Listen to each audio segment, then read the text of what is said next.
les bienvenus sur Europe 1. Bonjour Julie. Bonjour Wendy. Pour faire le tour de la question avec ce premier sujet évoqué par Nikos, sujet bouleversant, la journée nationale de lutte contre le harcèlement scolaire, c'est aujourd'hui une journée qui sensibilise particulièrement à une forme de harcèlement, mais elle est loin d'être la seule. On parle du cyberharcèlement qui prolonge en tout cas ces actes de maltraitance agressifs, insidieux, en dehors des murs de l'école.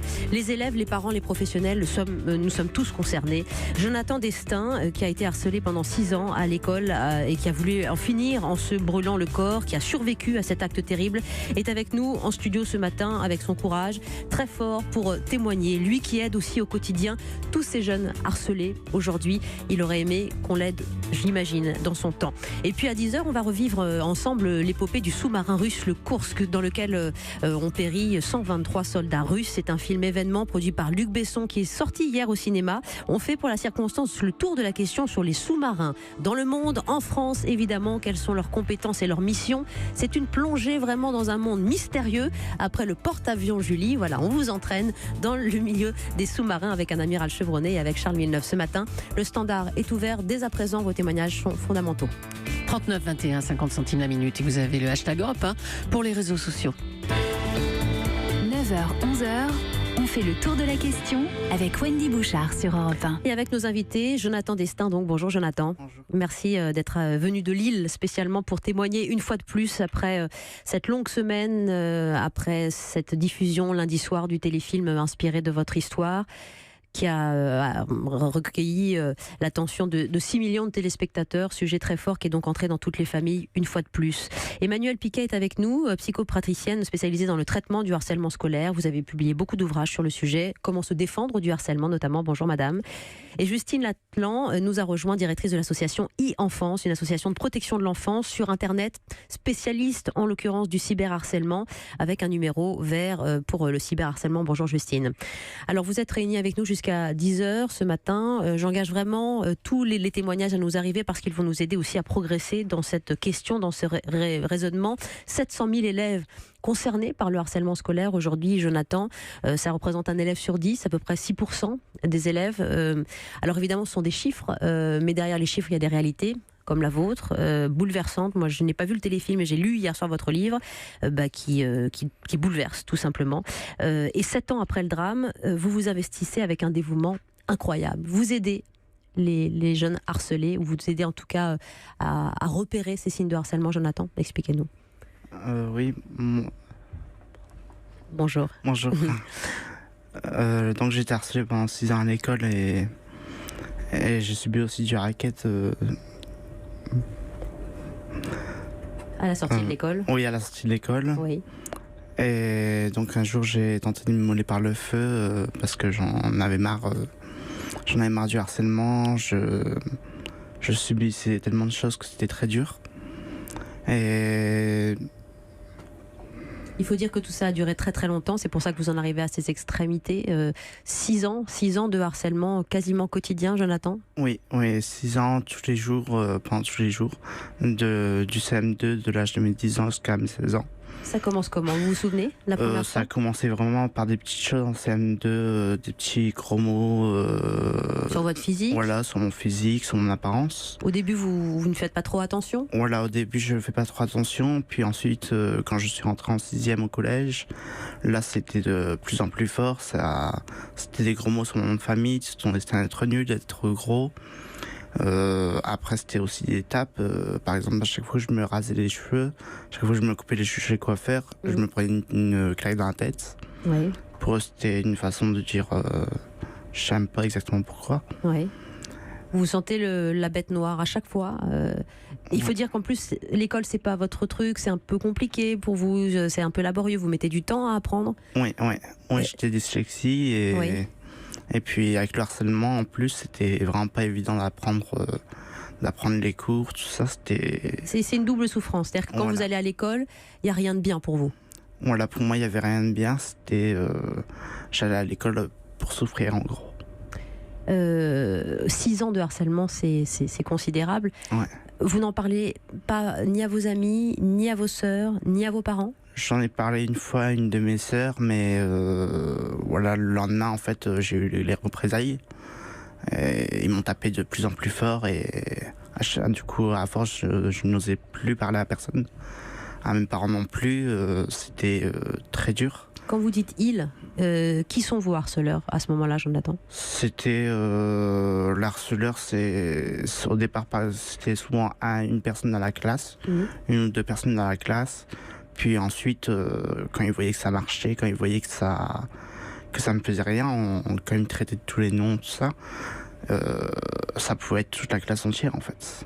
Mais il n'y avait pas de témoins adultes dans cette école, des profs, des surveillants, le personnel d'entretien. Personne n'a été témoin de ça et a pu réagir, agir. Il y avait des professeurs, des surveillants, mais par exemple, même en cours de sport, il n'y a personne dans les vestiaires, on se retrouve seul face un peu à la classe. Et après, les professeurs n'ont pas réagi, c'était... Ils ne voyaient pas l'ampleur, ils ne voyaient pas l'ampleur du phénomène. Et même quand je rencontre aujourd'hui encore des professeurs, il y en a qui ne savent même pas ce que c'est le harcèlement. D'ailleurs, l'établissement que vous avez quitté, le lycée en l'occurrence, considère qu'il n'y a jamais eu de harcèlement entre ces murs pour ce qui vous concerne. Ils ne m'ont jamais, pour moi, ils n'ont jamais... Ils n'ont jamais reconnu ces faits. Ils n'ont jamais reconnu ces faits, voilà. Oui. Donc vous vous sentez dans un isolement absolument total. Oui. Mais comment, quand on a 16 ans, quand on vit dans une famille qui vous aime, quand on est un beau jeune homme, qu'on a l'avenir devant soi, on peut en arriver à penser au suicide. Il y a des pages absolument terribles où vous dites que vous allez voir sur Internet pour trouver le moyen de se suicider.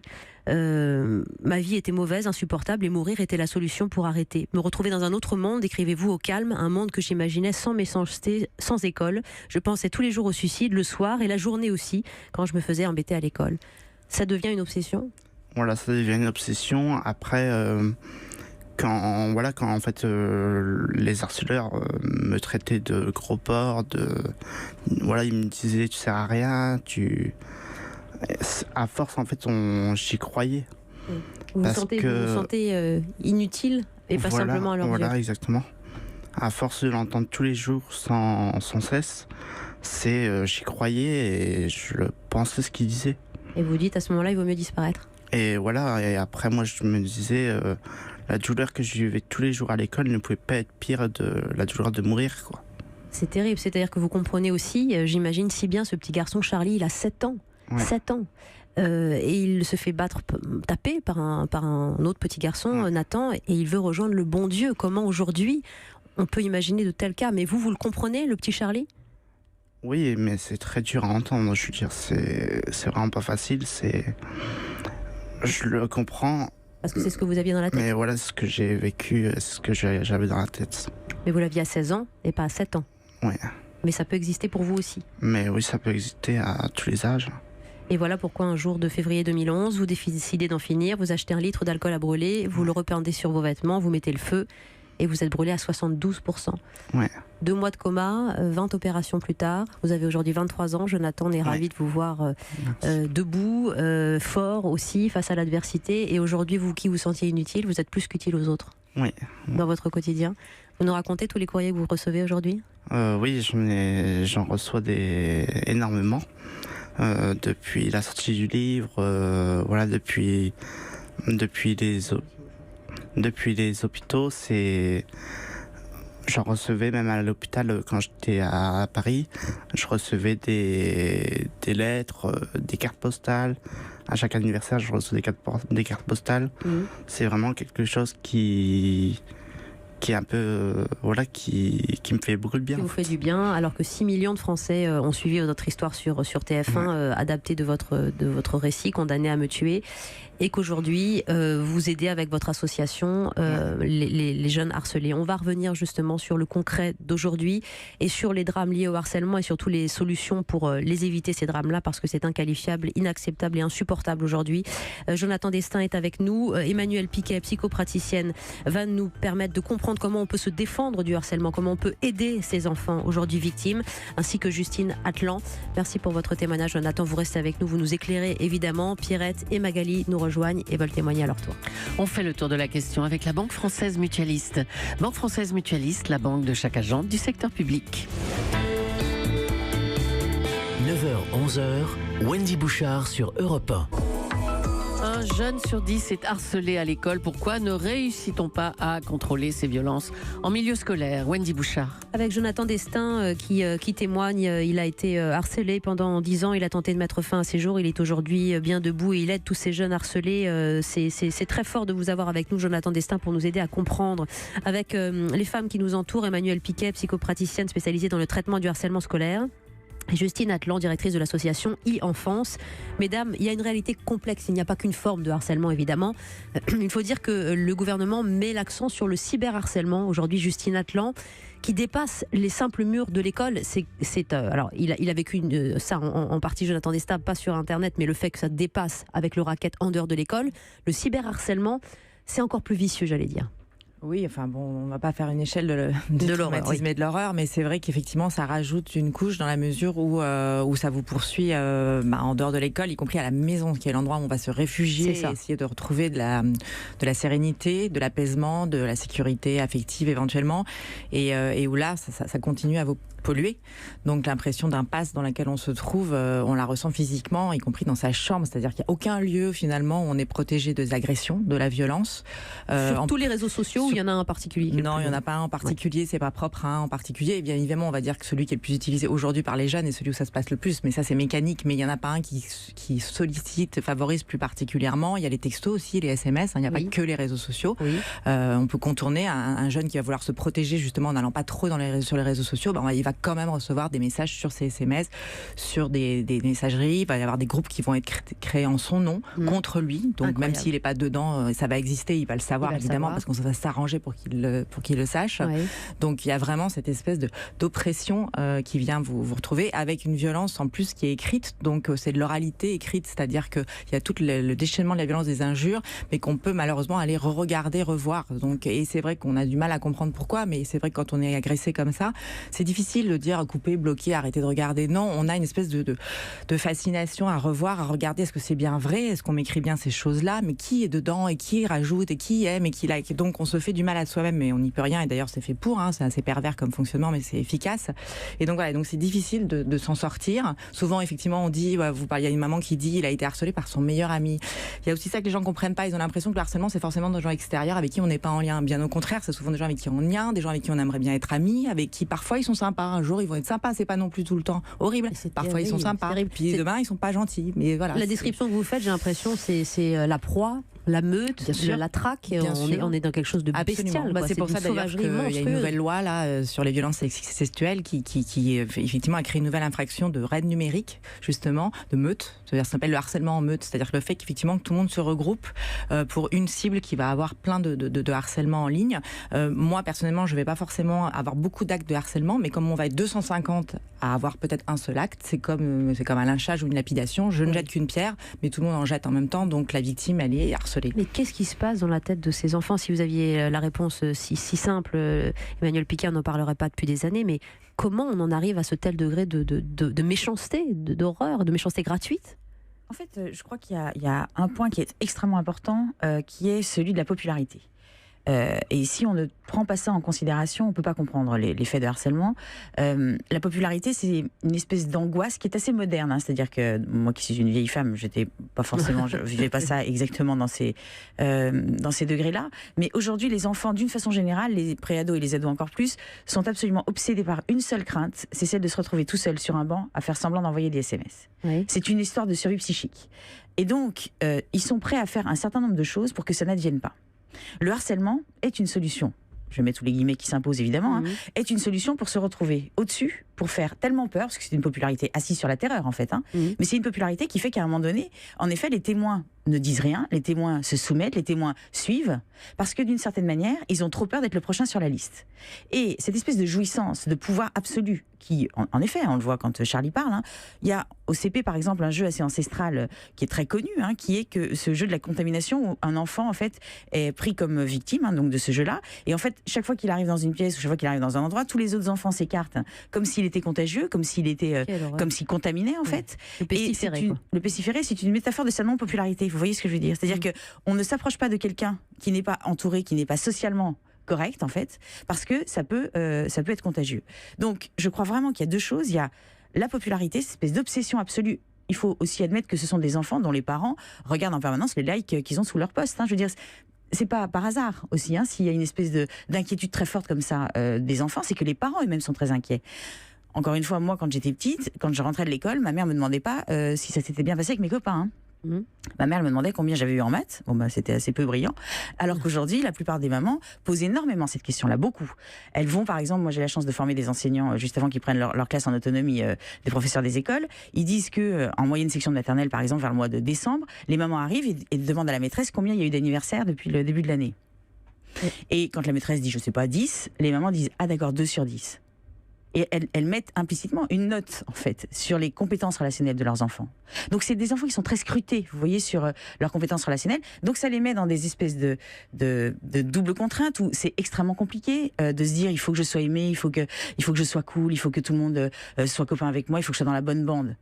Et donc, ça crée, à mon avis, des vulnérabilités. Et c'est la deuxième chose dont on se sert les harceleurs, c'est la vulnérabilité des enfants harcelés. C'est incroyable ce que vous décrivez. Jonathan, je vous ferai réagir dans un instant parce que vous disiez, et vous le redites dans le livre, que vous ne vouliez de mal à personne. Vous étiez un garçon, et vous êtes un garçon pacifique, gentil, donc vous n'avez pas vu non plus peut-être ce danger arriver parce que vous ne pensiez jamais à mal, contrairement à certains. Je vais vous laisser en dire plus juste après la pause, avant de donner la parole à Magali et Laurence au 39 21, chère Julie.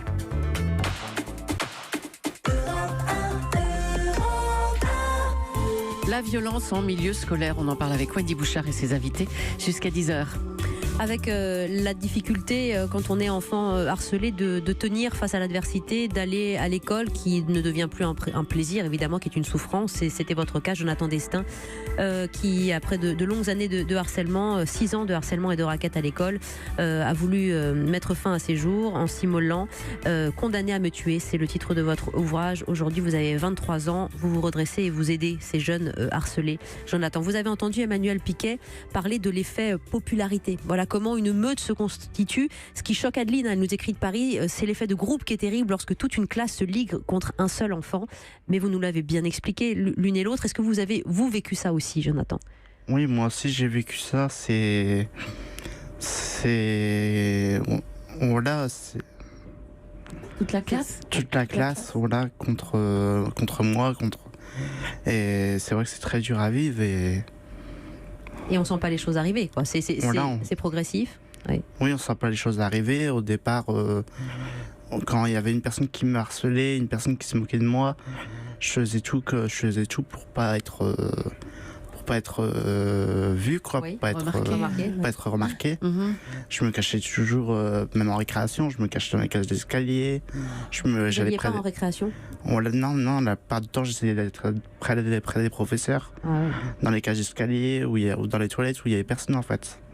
C'est terrible. Tellement que j'avais peur d'aller en récréation et soit de me faire traiter de tous les noms ou de me faire tabasser. Et quand vous rentrez à la maison, vos parents vous posent des questions sur votre journée à l'école ? C'était plus sur les notes, sur ce qu'on avait fait en classe.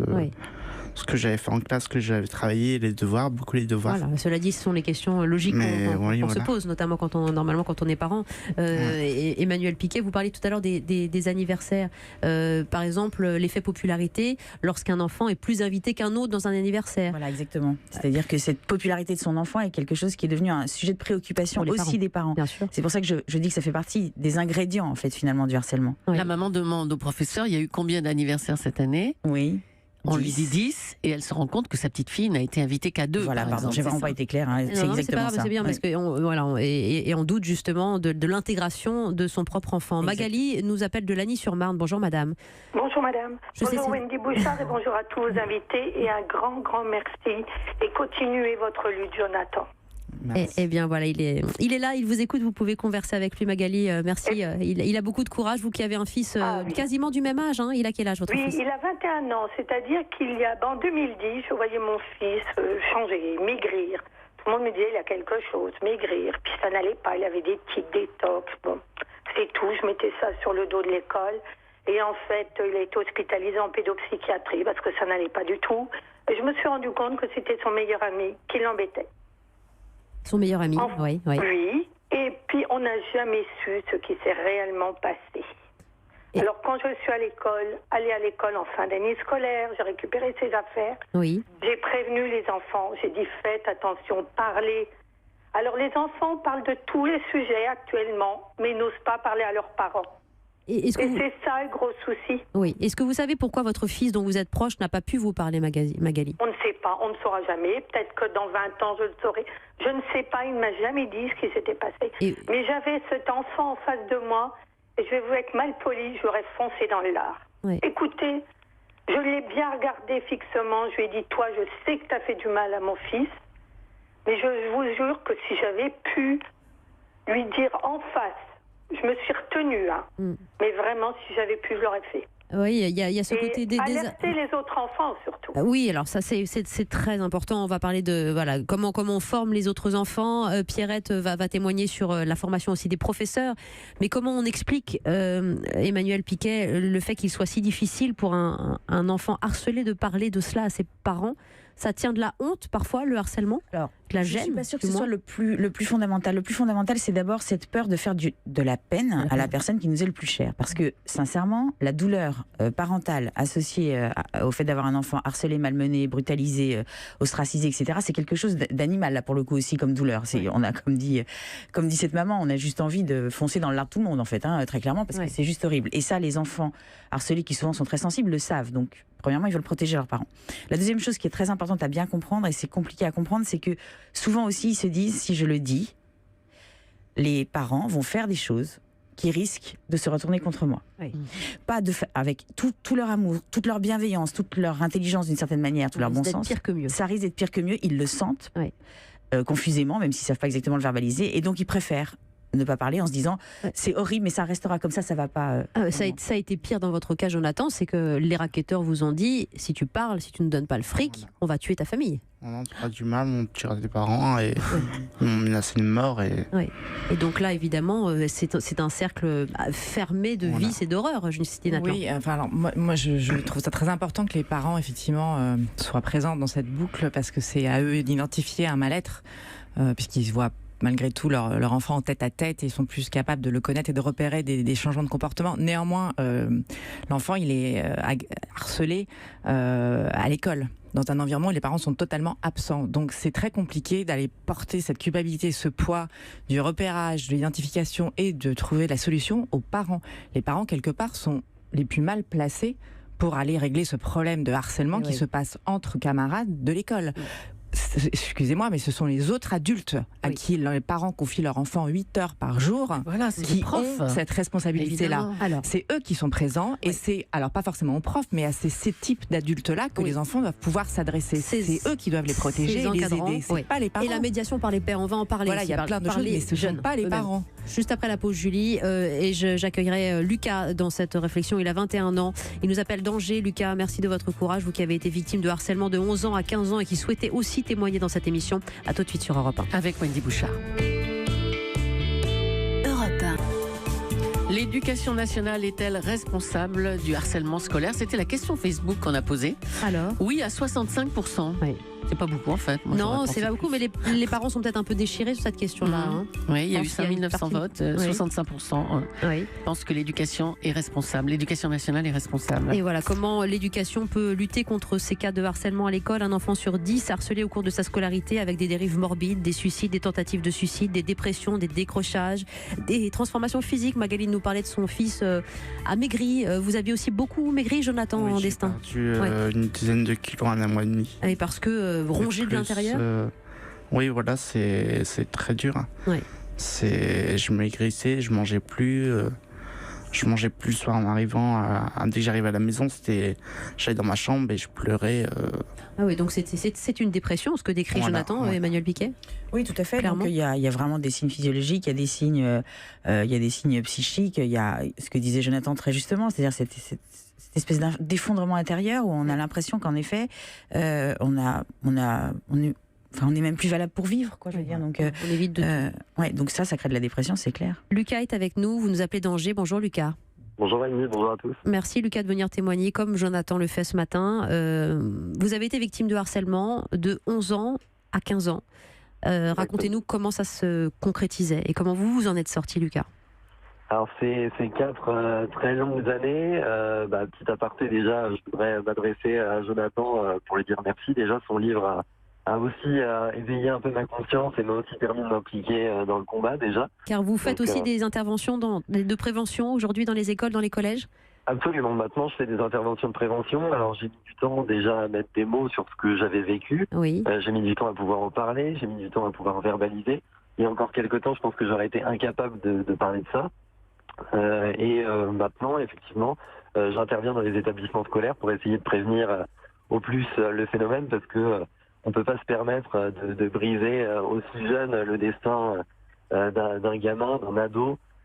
Et du coup, j'essaye de prévenir le mieux possible avec ma petite expérience et d'apporter mon témoignage. Laurence nous écrit, Lucas de Nancy, elle dit qu'une de ses filles a été harcelée pendant 2 ans au collège et qu'elle reste toujours très fragilisée par cette expérience. Elle a 20 ans, mais elle n'est pas encore reconstruite. Vous la comprenez, cette jeune femme, on reste marqué, j'espère pas à vie, mais en tout cas durablement par ces épisodes de harcèlement. C'est parfaitement normal, et encore aujourd'hui, même si maintenant j'arrive à exorciser un peu en communiquant, en faisant justement des interventions, moi aussi j'ai 21 ans et je demeure très marqué par ça. Il y a des stigmates, il y a des choses qui restent dans la vie d'adulte, bien sûr, et je comprends qu'effectivement ça puisse mettre un certain temps. À partir du moment où on commence déjà à le verbaliser, à pouvoir mettre des mots, à pouvoir en parler un peu plus librement, déjà ça va mieux, on se libère d'un poids, mais ça reste très longtemps, bien sûr. C'est une étape déjà. Lucas, je vous demande d'accueillir Michael qui nous appelle du Rhône au 3921. Bonjour Michael. Oui, bonjour. Alors vous avez un peu plus d'âge, je vais dire quoi, une quarantaine d'années. Oui, on peut dire 42. 42, voilà, très bien. Et vous avez été vous-même harcelé. Ça a commencé à quelle période pour vous, Michael ? J'étais en 4e, oui, au collège.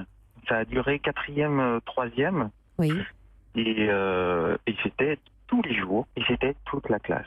Des railleries, moi j'étais contupu, on me tapait, les filles se moquaient de moi, elles parlaient de sexualité pour me mettre mal à l'aise, c'était fille-garçon et c'était très très difficile. Et la difficulté en fait qu'on a, c'est que ça ne prend pas sens du tout.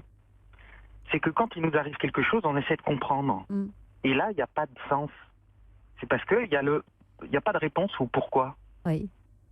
Et c'est ça la difficulté. Ça nous met dans une situation où parler de quoi finalement ? De quoi on va parler ? Parce qu'il n'y a pas de sens. On ne sait pas pourquoi, on ne sait pas ce qui nous arrive. Et c'est la vraie difficulté. Et donc d'en parler aux parents ou même aux adultes à l'école, c'est très compliqué. Très très compliqué. C'est ce qui s'est produit pour vous ? Vous n'avez pas réussi à trouver d'aide, de témoins de cela, de votre souffrance, Michael ? Alors, des témoins, si. Mais personne ne prenait la mesure de ce que pouvait être un harcèlement. Le harcèlement, moi à mon époque, personne n'en parlait. Oui, enfin, je veux dire. Oui, ça fait 30 ans. Heureusement, c'est devenu moins tabou et on essaie de lever le voile sur une zone interdite terrible. Comment vous en êtes-vous sorti, Michael ? Parce que ça a été très durable et très lourd au quotidien, on l'entend. Oui. Alors, 2 choses. Il y a, moi, à côté, je faisais une activité sportive, de la musique. Heureusement, ma mère, s'il y a un mot pour la décrire, c'est amour. Vous voyez, j'avais un papa très solide et ça me donnait un exemple. Mais moi, dans le sport, j'étais devenu moi-même violent. Je tapais mes camarades. Ah oui, une sorte vous exorcisiez d'une certaine manière. C'est ça. C'était un exutoire, finalement. Oui. Et plus tard, j'ai compris que je me suis intéressé aux harcelés, mais aussi aux harceleurs. C'est-à-dire que je me suis dit, mais finalement, moi, souffrant, je tape, est-ce qu'eux, ils n'ont pas eux-mêmes une souffrance pour devenir, pour faire ça ? Parce que il me fallait un sens. J'ai donné peut-être ce sens-là. Quel sens de l'ouverture, en tout cas d'esprit pour vous, Michael, d'être allé voir, essayer de comprendre ce qui se passait du côté du cerveau du harceleur. Si vous voulez bien, c'est ce dont on va parler dans un instant. C'est très intéressant de voir à la fois comment on constate qui est harcelé et ce qui se passe justement chez le harceleur avec vos témoignages, Michael, Lucas, très fort, avec Pierrette qui veut également, comme maman, s'exprimer et nos invités, Emmanuel Piquet, Justine Atlan, Jonathan Destin. On fait le tour de la question sensible, très sensible et très lourde ce matin, jusqu'à 10h, Julie. 3921 pour vos témoignages. 9h, 11h, Wendy Bouchard sur Europe 1. Le tour de la question sur le harcèlement scolaire, c'est aujourd'hui que se tient la journée nationale de lutte contre le harcèlement à l'école. Le harcèlement scolaire, après les témoignages que vous avez entendus, celui de Michael du Rhône, celui de Lucas d'Angers, celui de Jonathan Destin qui est venu de Lille spécialement pour témoigner sur son long combat contre le harcèlement lorsqu'il était au collège et aujourd'hui pour aider ces enfants harcelés. Ils sont 6%, 700 000 élèves en France confrontés au harcèlement scolaire avec des dérives parfois inacceptables et d'une dureté folle, vraiment folle. Emmanuel Piquet publie Le harcèlement scolaire aux éditions Pocket, primaire, collège, lycée, les solutions qui marchent. Car oui, Justine Atlan, vous qui dirigez l'association e-enfance, qui protège aussi l'enfance sur Internet et qui lutte contre le cyberharcèlement, ça peut commencer très très tôt, le harcèlement. On entendait le petit Charlie, 7 ans aujourd'hui. Est-ce qu'on peut s'inquiéter aujourd'hui quand on est parent dès la maternelle? Et il faut s'inquiéter dès la maternelle, dès que son enfant est socialisé en réalité.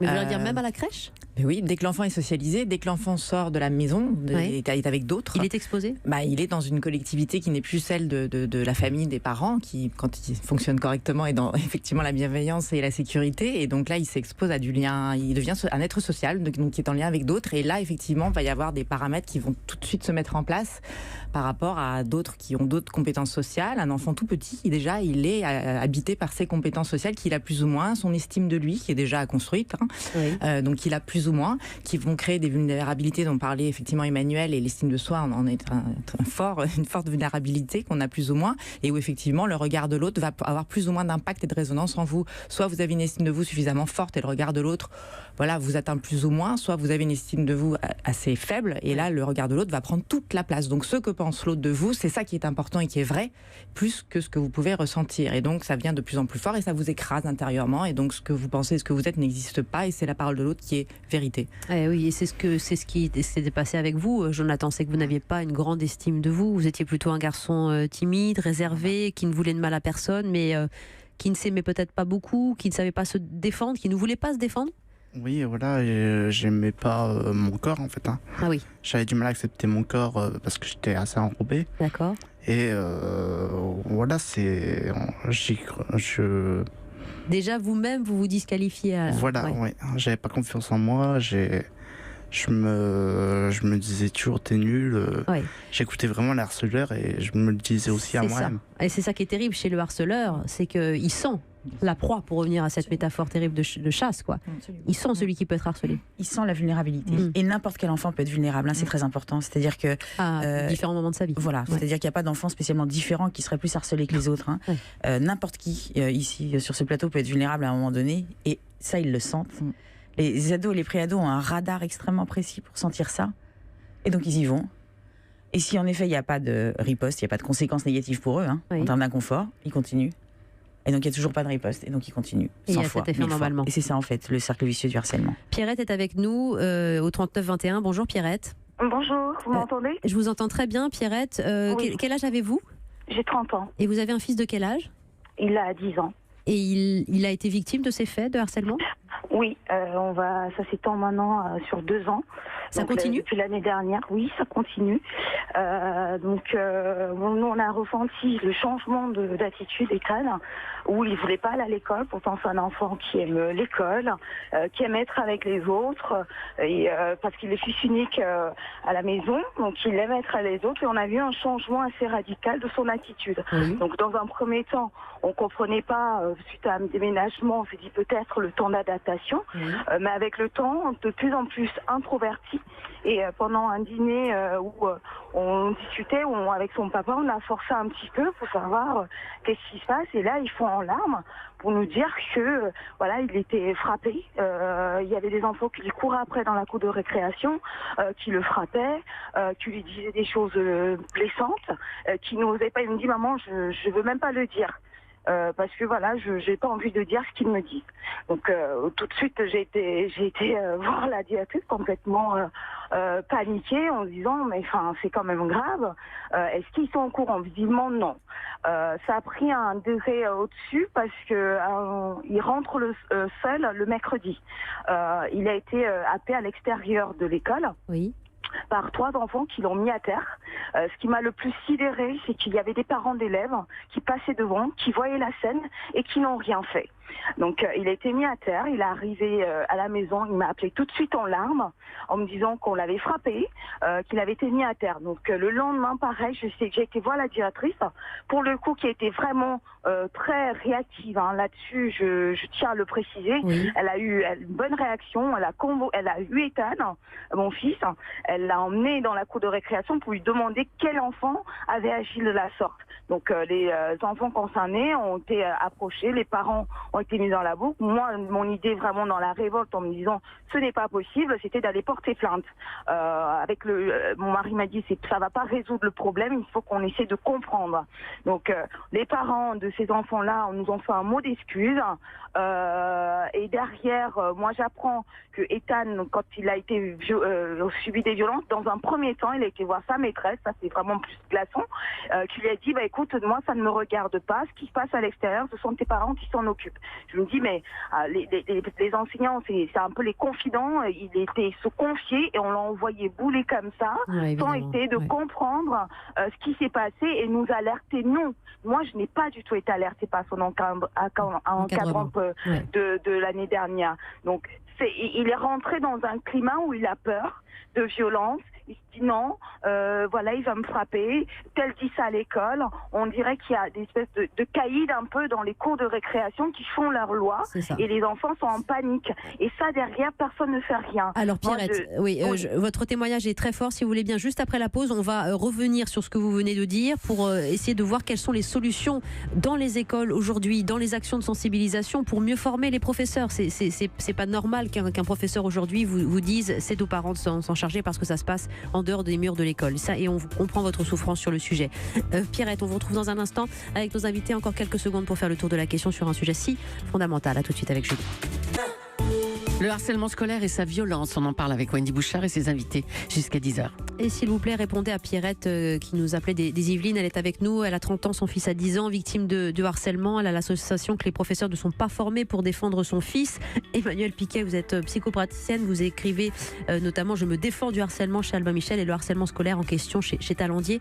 Que peut faire Pierrette aujourd'hui face à cette situation difficile? Alors, moi, ce que je crois, c'est qu'en effet, c'est un problème que les adultes doivent prendre vraiment à bras-le-corps, que ce soit à la maison, mais surtout, comme disait Justine, à l'école. Et nous, en fait, ce qu'on fait, c'est qu'on forme justement des professionnels, des CPE, des instits, des directeurs d'école, pour qu'ils soient capables d'outiller les enfants harcelés.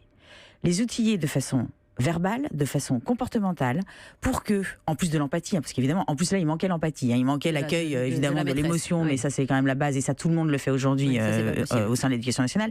Mais nous, en plus, et on est les seuls en Europe à faire ça, c'est vraiment de dire comment est-ce qu'on peut aider cet enfant, en comprenant exactement ce qui lui arrive, à riposter de façon telle que le harceleur, tout à coup, tombe de son piédestal. Puisque, pardonnez-moi, je reparle de popularité, c'est son talon d'Achille.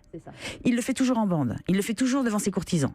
Donc comment est-ce qu'on va aider le petit Charlie, comment est-ce qu'on va aider le petit garçon de Ethan à riposter d'une façon telle que le harceleur se dise il y a un risque à continuer. Alors il y a un problème, c'est qu'Agnès Menu sur Twitter nous écrit je suis instit, les parents des enfants harceleurs soutiennent leurs enfants. C'est là, je crois, la plus grande difficulté, Justine Atlan. C'est vrai, c'est toujours un peu compliqué de dire ça parce que effectivement, de même qu'on va pas dire qu'il y a un profil type du harcelé, on va pas non plus dire qu'il y a un profil type du harceleur. Donc voilà, on va aller dans la nuance, mais néanmoins, c'est vrai que très souvent les équipes éducatives se plaignent de l'accueil et du non-accueil des parents de harceleurs qui, pour certains profils de harceleurs, sont des enfants récidivistes dans le harceleur, c'est-à-dire qu'on les voit qui sont toujours dans cet état-là, et on se rend souvent compte que ce sont des enfants extrêmement soutenus par leurs parents, qui sont quand même dans une espèce de toute-puissance, qui ont été élevés dans la toute-puissance, qui sont dans la toute-puissance et dans une notion de droit absolu, de tout faire, et qui savent parfaitement qu'ils ne seront jamais sanctionnés, en tout cas à la maison, ça c'est sûr, et que donc quoi qu'il arrive,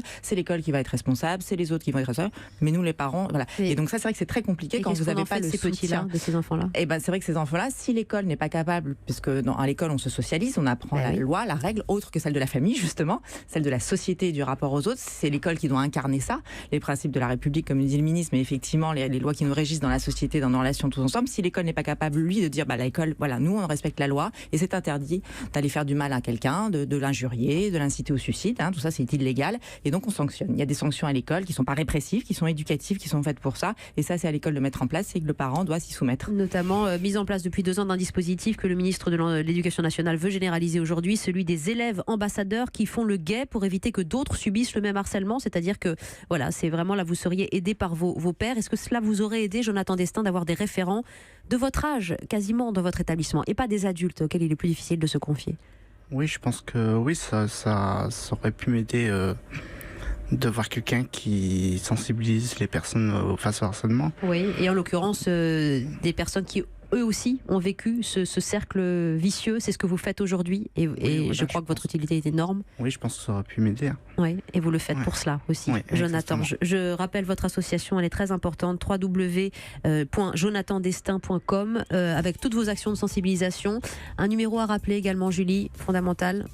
Sur le harcèlement, c'est le 0800 200 200 et non harcèlement le 30 20. Brigitte Macron, très sensibilisée au sujet, veut aussi qu'à l'école il y ait un apprentissage de la bienveillance et chez tous les tout petits.